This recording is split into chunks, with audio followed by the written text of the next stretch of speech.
Hall में हुआ। कार्यक्रम का आयोजन Chhattisgarh film and visual art society, Jandhara media समूह और एशियन न्यूज के संयुक्त तत्वाधान में हुआ।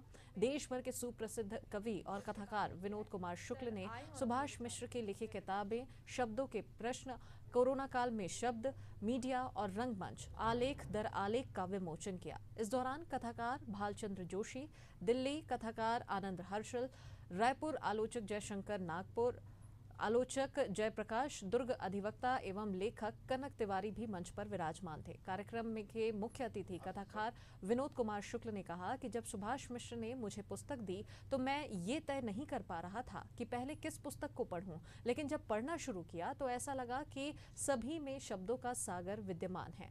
प्रसिद्ध अधिवक्ता और लेखक कनक तिवारी ने कहा कि जिस प्रकार से सुभाष मिश्र इस दौर में पत्रकारिता कर रहे हैं वह सराहनीय है। समसामयिक विषय और मुद्दों पर अपनी बात और लेखन करते हैं, वह उन्हें भीड़ से अलग करता है।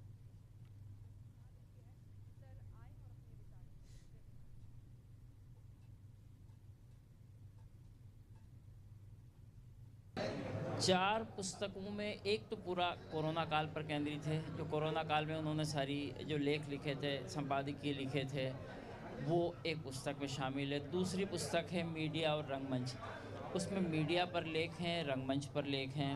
छत्तीसगढ़ में रंगमंच की क्या समस्याएं हैं, मीडिया के दायित्व क्या हैं, सरोकार क्या हैं, मीडिया की चुनौतियां क्या हैं, इन सब पर बहुत विस्तार से लेख है। वो अच्छी पुस्तक है, बहुत अच्छी। और बाकी की दो पुस्तकों में अलग अलग समय पर जो संपादकीय हैं वो सारे उसमें शामिल है। लेख जो अलग अलग पत्रिकाओं के लिए लिखे उन्होंने, वो भी उन्हीं दो पुस्तकों में शामिल है। तो चारों पुस्तकों में विषय विविधता बहुत है। मैं सोचता हूँ कि इतनी विषय विविधता संभवतः किसी पत्रकार की मैंने किसी किताब में नहीं पढ़ी। अलग अलग उन्होंने लिखी तब भी इतनी विषय विविधता नहीं है जितनी इन चार पुस्तकों में है। एक पत्रकार की दृष्टि है, एक संस्कृति कर्मी की दृष्टि है, उसमें एक रंगमंच के रंगकर्मी का नज़रिया है उसमें। तो इतनी विविधता से देखना इस समय जो मीडिया की स्थिति है वो बड़ा दुर्लभ है कि एक ही व्यक्ति इतनी ज़्यादा मतलब ज्ञान और संवेदना की बड़ी ज़रूरतों और समृद्धि के साथ वो लिखी गई पुस्तकें हैं। कुछ लोगों ने सुभाष की पत्रकारिता पर और उस हिसाब से उस अनुसार पत्रकारिता पर प्रकाश डाला कि पत्रकारिता के पाखंड क्या है, उसके प्रतिमान क्या है, उसका भविष्य क्या है, अतीत क्या था। कुछ लोगों ने रंगमंच की बात की और रंगमंच को उनकी दी गई सेवाओं के बारे में विस्तार से बताया। मैंने एक दूसरी बात कही। मैंने सुभाष मिश्र को संविधान पर बोलते लिखते सुना है। संविधान मेरा प्रिय विषय है, यानी काफ़ी प्रिय विषय है। सुभाष मिश्र को मैंने बहुत ध्यान से सुना है, उन्होंने मेरा इंटरव्यू भी लिया है, मैंने पढ़ा है। संविधान के मामले कहना तो चाहिए लेकिन कुछ लोगों को बुरा लगेगा।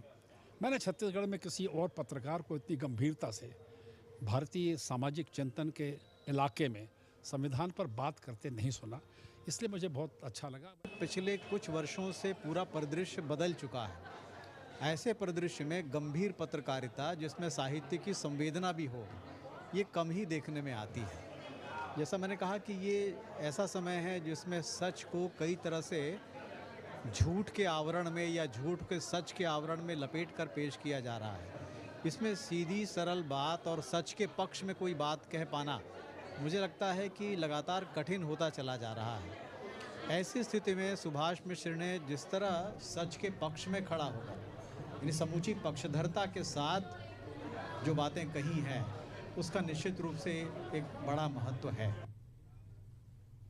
और इसी के साथ बुलेटिन में फिलहाल इतना ही। ताज़ा अपडेट्स के लिए आप देखते रहिए एशियन न्यूज़। नमस्कार।